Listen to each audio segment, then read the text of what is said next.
Nicht alle müssen heute ausrücken. Es ist ein besonderer Tag. Du Thomas, kannst du mir schnell helfen, das Stehpult runter zum Tragen? Geschäftsführer Josef Ettenhuber ist aufgeregt. Ja, es kommt dann um 9 Uhr kommt der Landrat Göbel. Das ist was Besonderes, weil wir heuer vor der größten Anschaffung unseres Unternehmens stehen.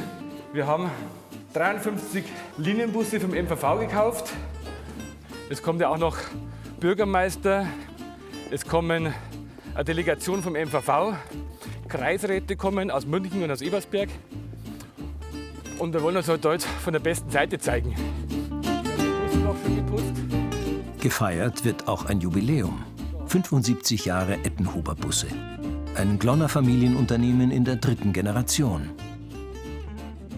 Der Junge da in der Mitte, das ist mein Papa. Ich kann mich da noch gut erinnern. Da durfte ich als Kind mitfahren nach Belgien. Und übernachtet wurde da im Kloster.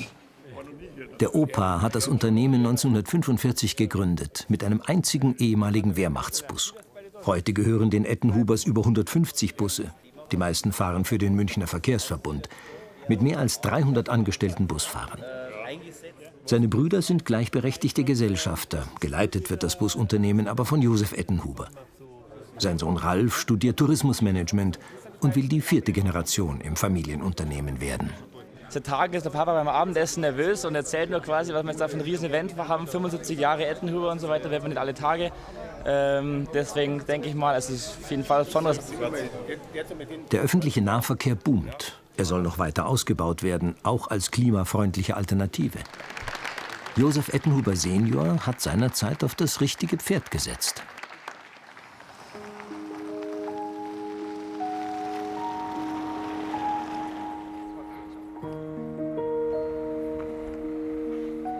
Punkt 7 Uhr am nächsten Morgen beginnt wieder der Alltag. Busfahrer Alois Harasser nimmt seinen Schulbus in Betrieb.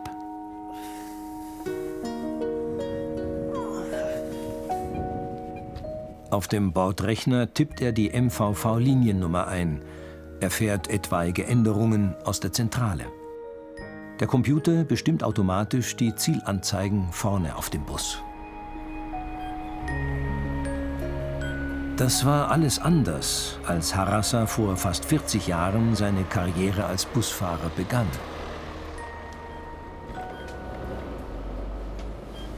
In der Jugendzeit, also da war dann schon klar, dass ich irgendwann Busfahrer wäre.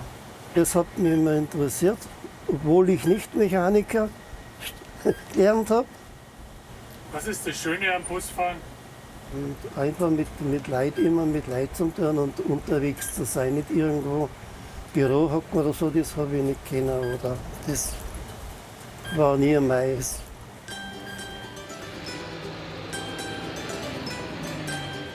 Die kleinen Fahrgäste wirken heute recht brav. Vielleicht liegt es an unserer Kamera. Gibt es manchmal Ärger an einem Busfahrer, dass der mal schimpft oder so? Naja, manchmal. Wenn halt irgendjemand zum Beispiel im Bus läuft oder irgendwie Schmarrn macht. Ja, das passiert schon, dass wir stehen bleiben auf der Strecke und mal die zurechtweisen. Ohne den Bus kämen auch die Kinder aus Weiterskirchen nicht zur Schule. Die Ettenhubers haben gerade 60 Busfahrer aus Serbien und Rumänien eingestellt. Denn Busfahrer werden, das will in Deutschland kaum mehr jemand. Wer will denn Busfahrer werden von euch? Nein, Nee? Warum nicht? weil das ist, weil da muss man sich da konzentrieren beim Fahren. Und wenn da die ganzen Kinder umeinander schreien, dann kann man sich ja nicht so gut konzentrieren. Doch Harasser fährt gerne Bus. Genießt Momente wie diese, die Morgendämmerung in der südwestlichen Ecke des Landkreises Ebersberg. In Antolling ist für heute schon Schluss. Der Bus soll zur Routineinspektion. Wir fahren jetzt gleich in Betrieb. Ja, ihr fahrt wieder zurück, ja. Zurück Betriebshafen.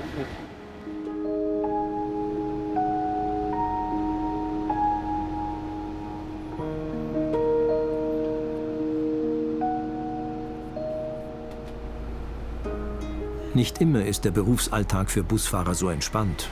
Rund um München explodiert der Verkehr, der Termindruck steigt, die Menschen sind gestresster. Dafür gab es früher andere Probleme. Wir hatten am Anfang keine Lenkhilfe. Wir haben alles selber machen müssen, abschmieren oder Railwechsel und so. Das ist halt nicht mehr. Heute ist zu viel Technik, kann man gar nicht mehr selber machen. Man muss halt alles in der Werkstatt machen.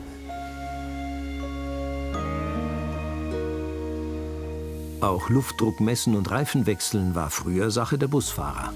Heute herrscht spezialisierte Arbeitsteilung.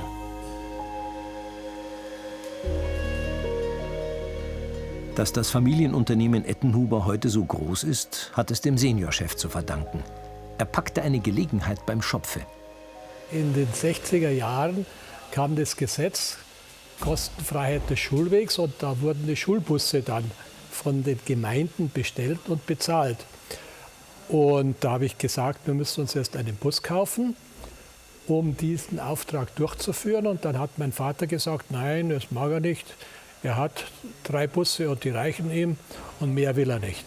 Dann habe ich gesagt, naja, das müssen wir schon machen. Dann hat er gesagt, nein, wenn du willst, kannst du das selber machen. Und das habe ich mir dann nicht zweimal sagen lassen und habe ihm 1969 einen Bus abgekauft und habe mit einem eigenen Unternehmen begonnen. Also wir haben einen Startpilot aufsetzen. Kühlwasser haben wir schon kontrolliert. Werkstattleiter Hans Mayer weiß noch, was damals vor dem Start notwendig war. Das ist auch in Ordnung. Die Jubiläumsfahrt kann beginnen. Josef Ettenhuber Senior fährt höchstpersönlich. Wenn wir starten, muss ich erst vorglühen.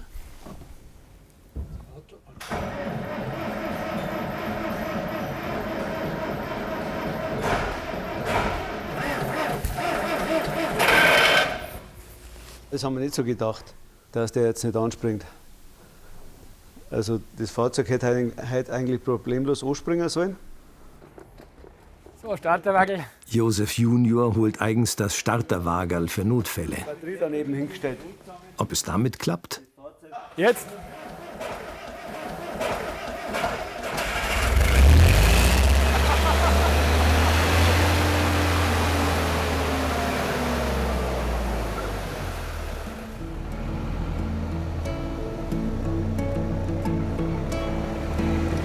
Den Bus von 1964 haben sie sich eigens für heute ausgeliehen, um noch einmal auf der allerersten Strecke des Unternehmens zu fahren, von Glonn nach Ebersberg. Der Seniorchef ist überrascht, wie anstrengend es doch damals war. Es ist sehr ungewöhnlich hier mit dieser Lenkradschaltung und die geht auch so schwer. Und daher kommt der Name Kraftfahrer, weil ohne Kraft geht da nicht viel.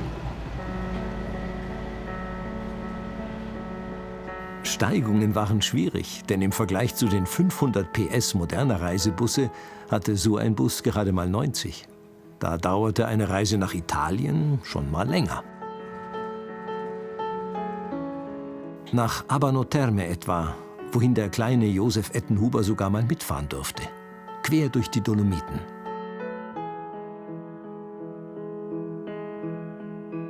Als viele noch kein eigenes Auto hatten, waren Ettenhubers Busreisen durch ganz Europa sehr beliebt. Es ging nach Nizza an der Côte d'Azur, sogar bis in die marokkanische Wüste. Um 6 Uhr in der Früh warten Münchner Studenten am Ostbahnhof auf den jüngsten Ettenhuber, Sohn Ralf. Die Schuhe gleich mitgeben, wenn ihr wollt. Eure Ski können wir da einladen. Mit Tagesskifahrten in die Berge will er in die Fußstapfen seiner Vorfahren treten. Also uns geht es gerade noch eine Kundin ab. Normalerweise warten wir nie auf die Leute, steht auf der Website, weil wir eben einfach pünktlich los müssen. Wir wissen ja nicht, ob die Leute verschlafen, krank sind oder so. Aber die hat sich gerade bei uns gemeldet, dass sie in 2 Minuten da ist. Und genau deswegen warten wir noch schnell auf sie, weil sonst wäre es ein Schmarrn, wenn sie da... Genau, da kommt sie eh schon. Servus, du fährst noch zu uns, oder wahrscheinlich? Klimafreundliche Mobilität. Die Nachfrage nach Busfahrten steigt. Ralf muss sich um die Zukunft keine Sorgen machen. So, dann einen wunderschönen guten Morgen im Namen von Studenten im Schnee. Also heute geht es nach Kitzbühel. Ich würde die Fahrzeit circa auf knapp 2 Stunden so schätzen. Ich würde gleich Frühstück machen. Es gibt Kaffee oder Tee, Wurst oder Käsesemmeln. Und wenn es irgendwas gibt, einfach vorschreien. Ich bin immer natürlich für euch da. Dann weiterhin gute Fahrt.